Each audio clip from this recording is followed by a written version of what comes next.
I said this the other day. I spent 35 years at the prosecutor's table, right? This was no easy move for me. I took my job very seriously. And for me to be backing a defendant, the profession that I chose to be in, it was not easy for me to make this decision. I'm going on my experience and the evidence that has been brought against her. And none of the evidence coincides with the Commonwealth's theory at all. Okay. And that's, I said it from day one. I spent 35 years in this game. There is absolutely no way that this case could ever go to trial, ever. And let's talk about some of the reasons, just from the taillight evidence. I know you wanted us to kick off with some videos. The tail, absolutely. The taillight is to me is the crux. I'll put it like this: is the over crux of how they planted evidence to frame her, and we'll go through it. Let's put this one up. We got a few here. The claim you can see, the victim's SUV move, indicating that there was a collision. Can you back that up, Mike? Yeah, let's try to play it again. Hold on a second. The SUV parked. And the defense says that she makes contact, hits the victim's SUV right there, damaging that back right passenger side taillight. And they also claim you can see, the victim's SUV move, indicating that there was a collision. Stop it right there, Mike. Stop it right there. The victim's SUV. Let me get it back. Right there. Okay. This can tell everything. So right off the bat, what do we see? Oh, let me step back. When that court TV video came out, I said, this is a gold mine. This is the thing that's going to make this case or break it. Okay. And I took upon this as my little pet project. And then I brought a friend of mine from Boston. He was not a part of the original team, even though everyone thinks it was a fake team. But he and I really analyzed this. So I'm glad you stopped it. And this is very important. See the tracks of Karen backing up, okay? And don't move yet, Michael. But nope, we're not moving. There's going to be a later picture where we show those tracks. The track to the left, all right, you can see how those tracks are not going straight back. They go in at an angle, okay? Exactly. And that angle is going to be crucial because that is how myself and my partner determine the exact point where Karen cracked her taillight. There is no doubt. People, what I don't get, people keep saying, well, Sean, she cracked the taillight, but you're saying she didn't. No, she cracked the taillight. Absolutely. That's where she cracked it. And so now this is where I started my journey. Okay. I looked at that right rear, right side of the taillight. See how it is completely intact? Yeah. Now, that's 5:08 in the morning. Listen, I've beaten this thing dead. I've had people say, Sean, get off the goddamn taillight. No, this is what is going to make this is the case.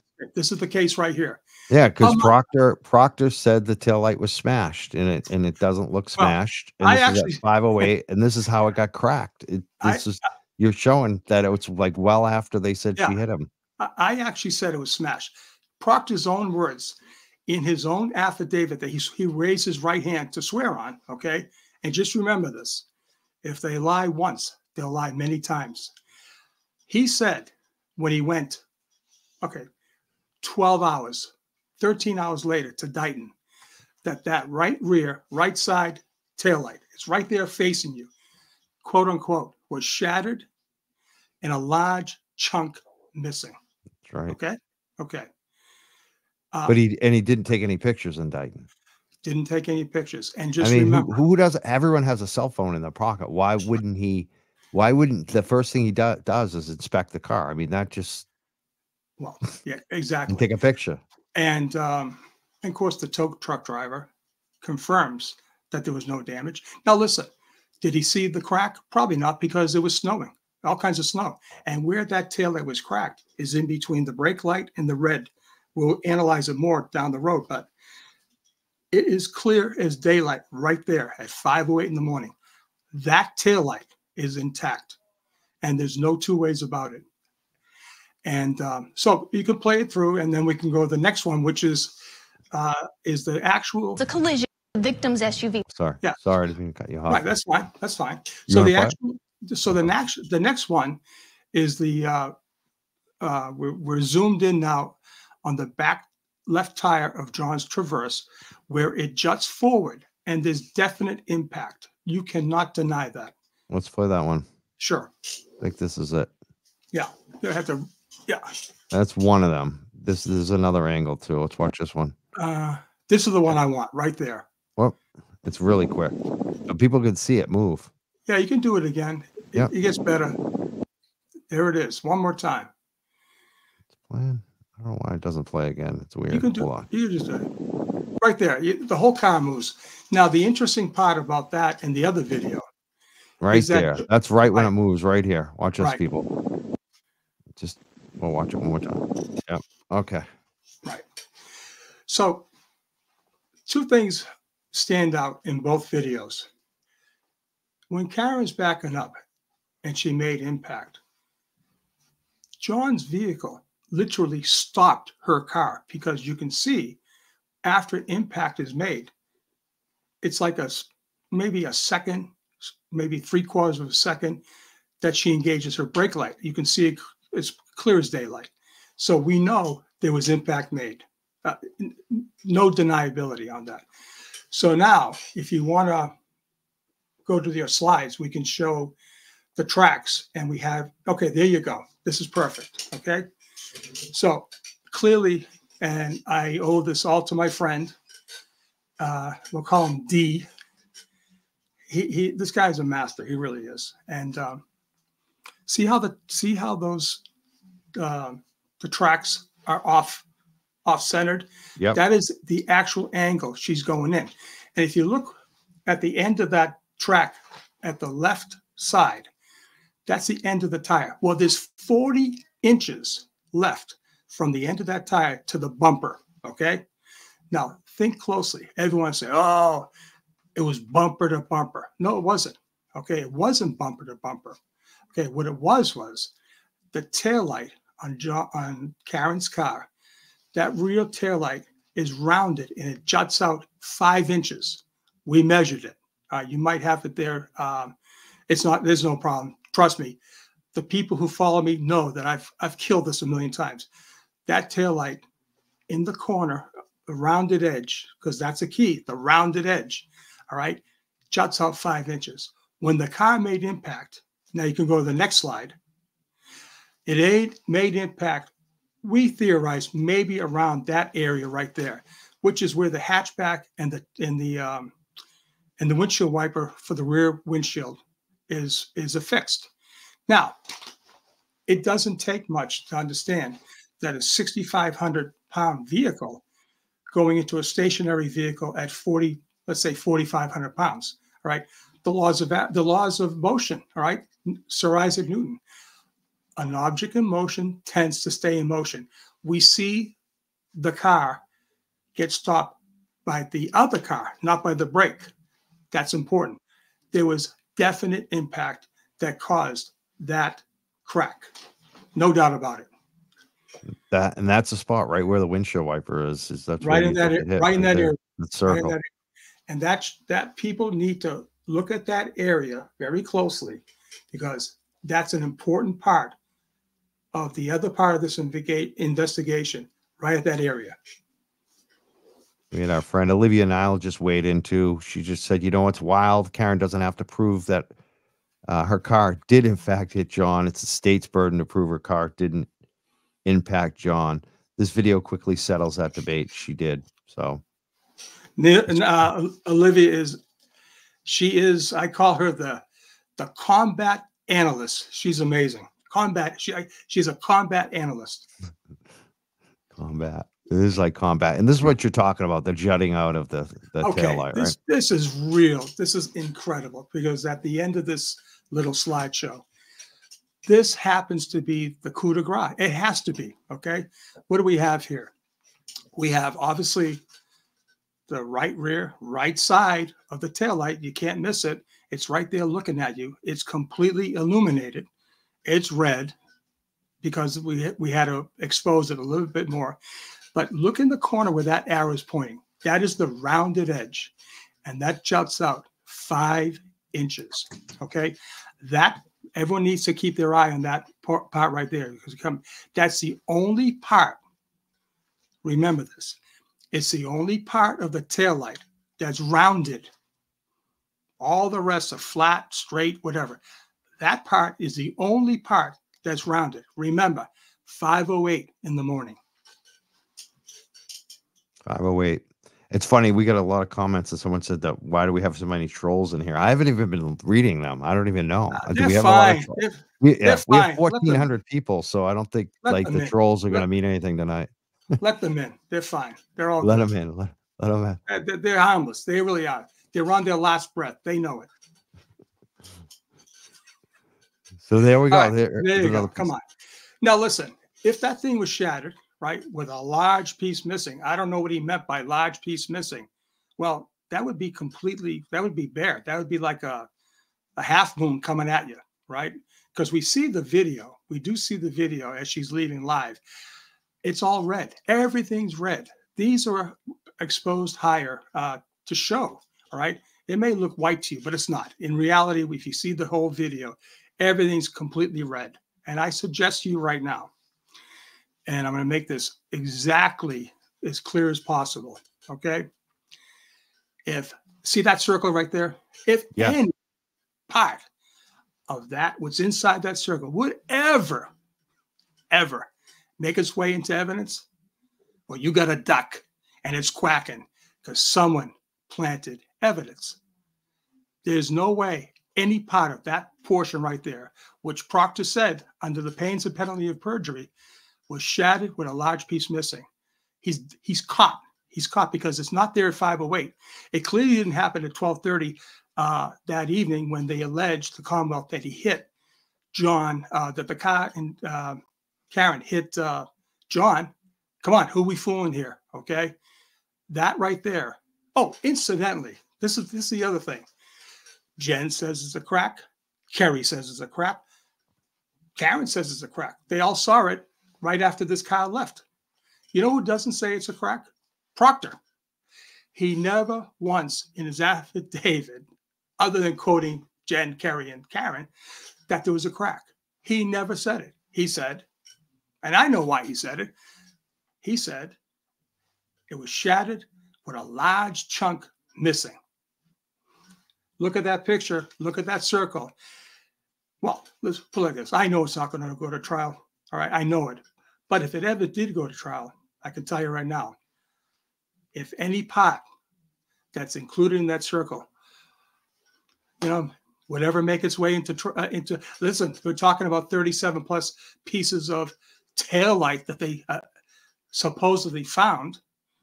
If any part of the 37 pieces are in evidence, you got a person that's looking at some time in jail. I don't know who that person was.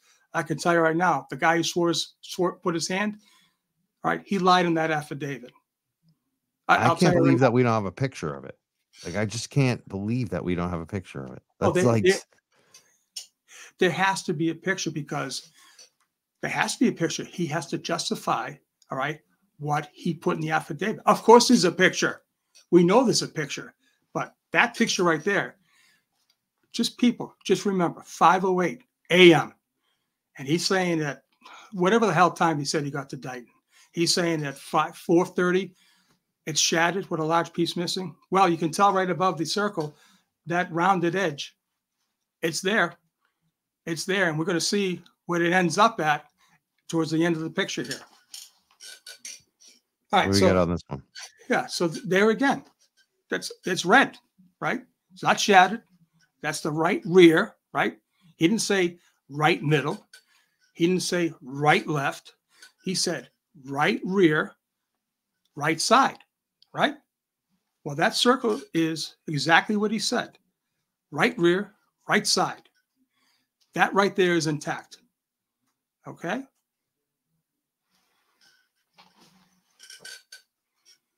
Again, I mean, this is a duck, guys. I mean, come on. This is a duck. It's quacking. It's waddling. Whatever you want to say. This is a duck.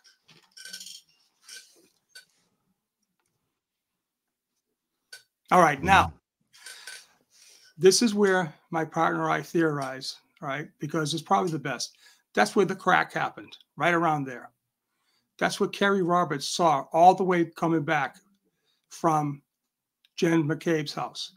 That's what Karen Reed showed Jen McCabe and Kerry. That's what they said to Proctor and Company, that, oh, by the way, Karen said, and we saw that the car had a crack. That's where the crack was. That's in the middle. That's not on the left, and it's not on the right, because we got Proctor saying it was on the right rear, right side. Hey, listen, I didn't write the report. I'm just using his words. This study that me and my partner did was so easy, because what we did was we basically used his own words against him. I mean, I said this on Dave's show. Dave's a great guy, Dave McGrath. Yeah, I love Dave. Good man. Listen, they always said it's not the crimes, the cover up. Okay, so here's the deal with this. 35 years. You may mess up the investigation in order to frame someone. Don't ever mess up the cover-up, because you control the cover-up. I'm going to tell you right now, I'll keep it GP for you. There is no way. They, right there, completely messed up the cover-up. They demolished the cover-up. They ruined their investigation, but they demolished the cover-up. Somebody's going to jail behind that lying on the affidavit and planting of the evidence, because the next slide, I think it's coming up. Well, that's okay. So stop right there. And this is even better. Well, yeah. What are we looking at on this one? Because I've seen this and I always wondered where this photo came from. What is this? So what we're looking at, Mike, is it's Karen's car, right? And the whole taillight housing has been removed. Now, Sergeant Peter Murphy, retired 30 plus years, Canton sergeant, was on the original 5 guys that didn't exist. He was in the shadows when I first came out, okay? And I identified Brian Wanless, identifying himself to a source. I called at the time my source, that Brian Wanless admitted not once, twice, to have removed the taillight housing. Now, I've said this before. It's not per se what Brian did. It's not illegal. Right, they wanted to remove it. That's fine. They probably wanted to do high-speed analyzation, try to get DNA, whatever the hell they wanted to do. It's not what he did. It's what the investigators didn't do. They didn't include Brian Wanless in their reports. And the most critical thing, and I used this before many times, all right? I did this myself as a crime scene guy. There was a murder in Arlington. Guy used a pistol, handgun, right? So we could secure the scene, as always. That's the number one thing, you secure it. So the murder weapon is on the ground by the body.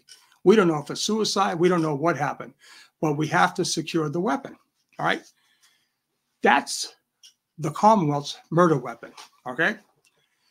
So if someone in the case that I talked about when I was processing the murder in Arlington County back in 1985, somehow removed the magazine from the pistol, which is fine. It's okay. You wear your gloves the whole night, take the magazine out. You want to count the bullets. It's all fine. If I omitted that action, for him, for example, I never wrote about it. I just said, yeah, we put the gun into evidence. Well, that's a lie. I have scoured the reports 5, 6, 7, 8, 9, 10 times. Not once does Brian Wanless show up on any report. But the most crucial thing he's not on is the chain of custody for evidence. And the chain of custody in court parlance is, if you break that chain, that evidence is considered tainted. Brian Wallace removed that housing from the vehicle, the taillight. There's no report of it. Who touched it? Where did it go? Hey, listen, they said they found John's blood. How do you know the red solo cups weren't used to dab it and put blood on it? I'm just saying, because guess what? It's free game now. Any good defense attorney said, well, guess what? We're going to put Brian Wallace on the stand, but we're going to put his good buddy, the guy that supervised him for X amount of years. And by the way, the guy who took copious notes and said on such and such a date 2 times, he admitted to me he took the taillight housing out. You know the thing he didn't admit, which is absolutely crazy. The one thing when Peter Murphy asked him, who told you to remove it? Then Brian Wallace shut down. He wouldn't give that. He would rather admit to possibly tampering with evidence, but he wouldn't give up the person who called him in to remove the taillight. That's crazy. It's ludicrous, but that's what that picture is. That was after the cops took it, put it into MSP evidence. I wonder what Wanless might have told the FBI, because your source talked to the FBI too, right? Oh, my source, 2 of the Canton police sources talked to the FBI. So I don't know if Brian was spoken to. I know he's being hard. I know he's toeing the line. I know he's made representation that he might have a shady memory. I don't know if the guy, in all accounts, has been a good guy, a good police officer. I don't know. But again, he might be saved by the bell, because I don't think this is ever going to go to trial. I'd love to hear from him if he wants to talk to us. I don't think he'll talk to you. I'm just throwing it out there, Brian. We just want to be fair. So this is what's going on with this one. Okay, so here we are. All right. Now listen. You gotta understand, this is a close-up from Karen Reed's parents. I think it's Alarm. It's not Ring. It's probably alarm.com. Alarm.com. That's right. Okay. So now this is obviously exposed. We don't know what the condition, but it's definitely on. It's about to be put on to the back of the tow truck. Okay. I'll tell you right now, you cannot deny that right there is still intact. All right. I mean, it's right there. You can't deny it's not intact. And guess what? All Proctor had to do was take a photo. Take a photo of what he said he saw upon arrival. That's indicting. That's 13 hours after the alleged, that's almost 17 hours after the alleged murder of John O'Keefe. It doesn't look shattered. That's for sure. It doesn't look like it has a large piece missing either. And right where that colored right there, the kind of yellowish, okay? Yep. There's 2 LED lights, okay? And if that happened to be shattered, and a person from Lexus Naples told me, Lexus of Naples, and their head tech said, if that side was shattered, first of all, he said it'd be very difficult for a human body to break anything on that taillight. But if that was shattered, the LEDs would not be functioning. I suggest right now that those LEDs are they're illuminated. You cannot dispute that. And Proctor had it's 101. You take a picture. Matter of fact, they should have just been on that completely, marked it for evidence, did something. I think they did take a picture of something, which was this. Oh, here we go. When they found evidence hours later. Yeah. So they didn't find it when they first searched the scene. They found this like hours later, right? Let's just be very, very clear here. Like I told you back when we saw the arrow saying that taillight juts out 5 inches. And I told you on that taillight, that's the only curved part back at 508 that is intact, right? The only curved part. Well, the only curved part miraculously shows up at they say 545. Like I said, they say 545. They don't identify the trooper who found it.